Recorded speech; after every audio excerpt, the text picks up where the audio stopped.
MD Sujendra Kumar, PDSM, ADSM, YSM and BAR, Visit Seva Medical GOC&C of Northern Army Command, of the Northern Command, to address us with his pearls of wisdom.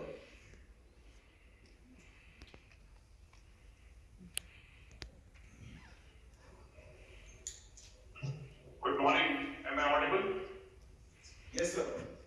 We are able to hear. Good morning, officers, esteemed subject matter experts, ladies and gentlemen. At the outset, I congratulate the DGMS Army and Medical Branch of Headquarters Northern Command for conceptualizing. Statistics reveal that thromboembolic related illnesses account for 11.5% mortality and 27.2% morbidity of all illnesses in this region, with a significant proportion of troops developing cardiac-related diseases and stroke at a young age. This subsequently leads to loss of precious lives and disabilities on survival. Loss or non-availability of trained manpower acutely affects an operationally deployed command like ours. Further, the high altitude area terrain poses significant challenges due to the hostile terrain and weather conditions, adding to background morbidities and illnesses such as acute and chronic mountain sickness, HAPO and ACO. We therefore require to keep abreast of the latest techniques, medications and other advances in the medical sciences to reduce the morbidities induced by high altitude. In addition, due to a large in a high altitude area and facing both our adversaries. The altitudes in this area of operations of the Corps vary from 10,000 to about 21,000 feet. It is entirely in this specific field. It gives me immense pleasure to note that Headquarter Northern Command Medical Branch and Headquarter 14 Corps Medical Branch is organizing a CME all the way from various places to make the CME more informative. The CME will provide a platform to all the young specialists and medical officers to update their knowledge about cardiovascular morbidities. Various specialists, super specialists of the concerned specialties, and eminent dignitaries of international repute have graced the CME. I am sure that this would be highly beneficial to all the young medical officers, especially those who are deployed in the forwardmost locations in eastern Ladakh, the icy cold Siachen Glacier and Kargil sector. I'm glad we have been able to make the CME more inclusive by organizing it in a hybrid mode for those medical officers who are forward deployed. I wish all the delegates a professionally enriching experience during the CME.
their respective seats and organs. Buddhism is a religion and philosophy that developed in 6th century BC. Lamas are Buddhist spiritual gurus considered to be the embodiment of the Sangha. With Honorable Lama Dharma for a Buddhist prayer to invoke the blessings for this auspicious conduct of the CME.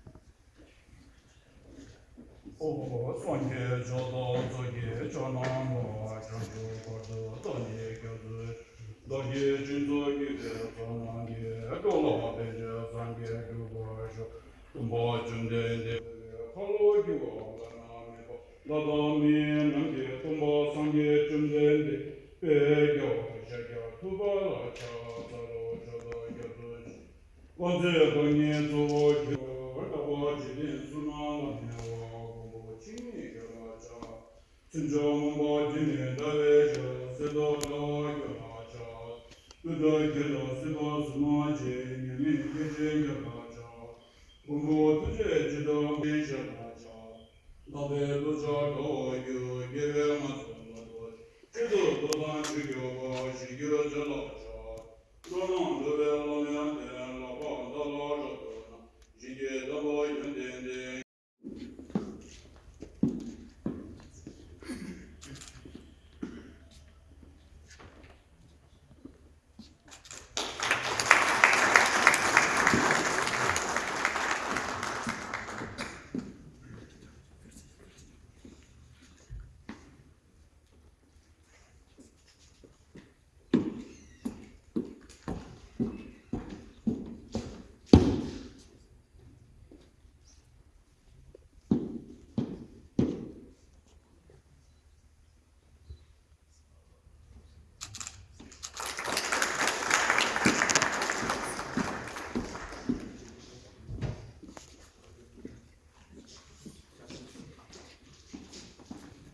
आजो आजो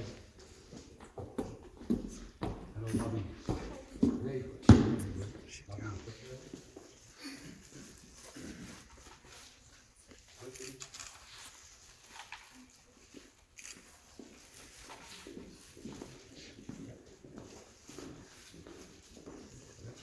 thank you Thank you, sir. Request you, please. Dr. Alok Srivastava and officers. I am humbled to be awarded this honor by the organizing committee to co-chair this important session. At birth, all of us were enrolled by our parents in the University of Life Journey. Most of us Gentlemen, it is indeed a singular honor for me to be co-chairing the session which will milestone for the CME on cardiovascular mobility in high altitude areas. It is in fact my proud privilege to introduce to you this morning one of the leading lights on the international stage in the field of hepatology, if not the leading light. A giant in this field who with his sharp intellect has been responsible for leading happy teams wherever he has gone. And have given extremely goal-oriented and have been extremely goal-oriented and have delivered the goods and called upon the goods. As a dynamic and firebrand postgraduate resident, he infused us medical students at that time in the FMC. General Bhallar, GOC 14 Corps, General DK Singh, Chief of Staff 14 Corps, General Officers, Senior Officers and dear friends. I'm delighted to be here today, to say the least. And when I was last year and sensitized about this meeting today, and the topic given to me by Jan Shrindar Nitya Sharma, Sharma was my journey, and research in the Armed Forces Medical Services. It was very challenging for me to telescope this into 30 minutes and put together what I thought was relevant, especially in this sector and otherwise, especially for my young colleagues who have the future ahead of them. So, okay, thank you. It was in this very auditorium in 2010 when I was Professor of Medicine in FMC that we conceptualized the mother of all studies in high altitude. It was capital and labor intensive, so obviously a lot of planning.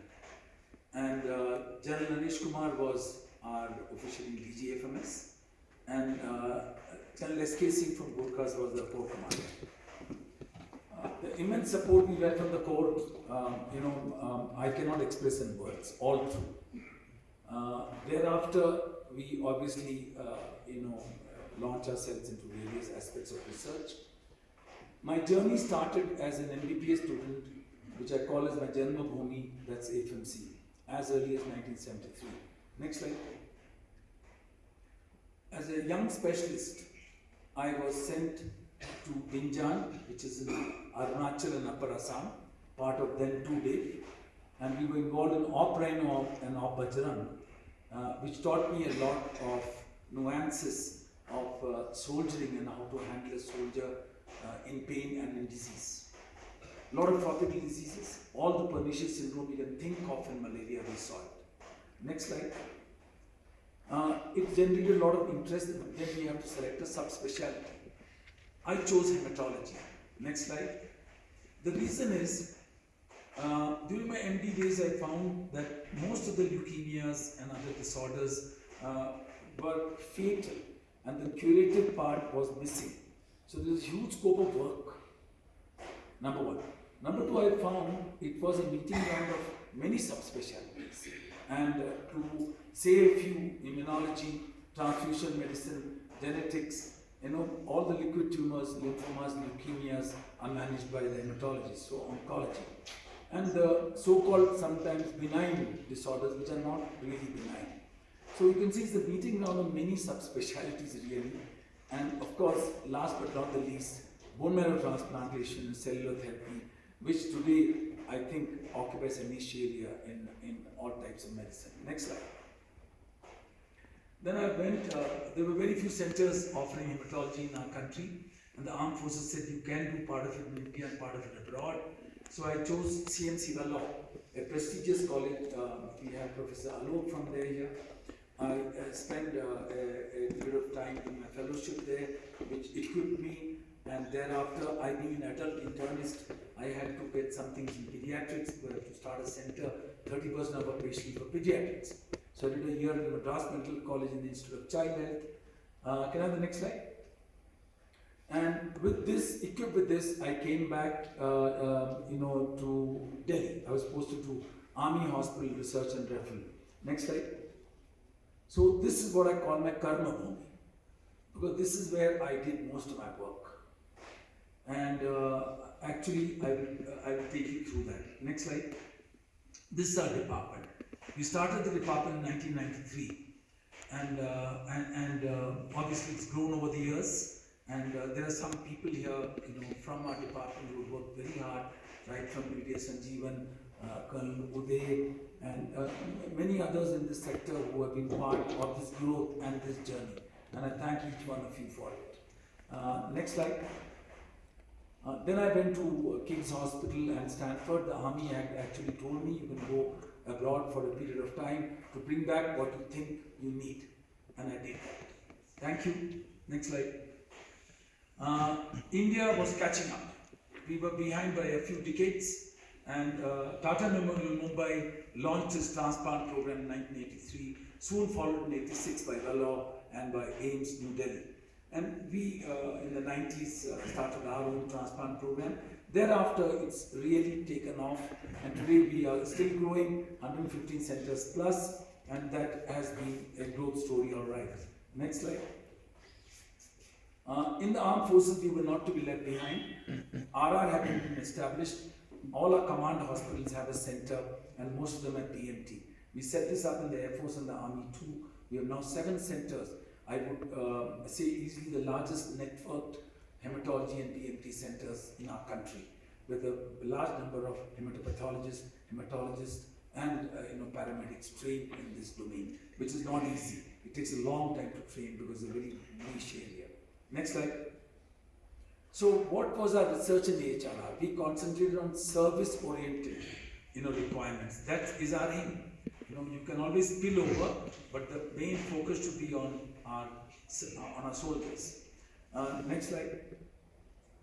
So to start with, blood clotting actually, interested me when I was a young medical officer.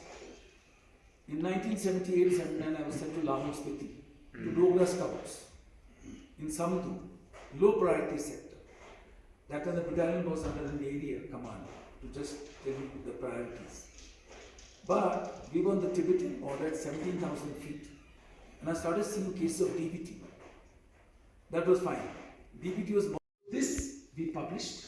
Commanding officer, and he must keep his skill set updated. And I must congratulate NG Med Northern Command and BritMed of 14 Corps, the way they have done hand-holding. Many of my students are deployed right now in various brigades here. I've been getting calls.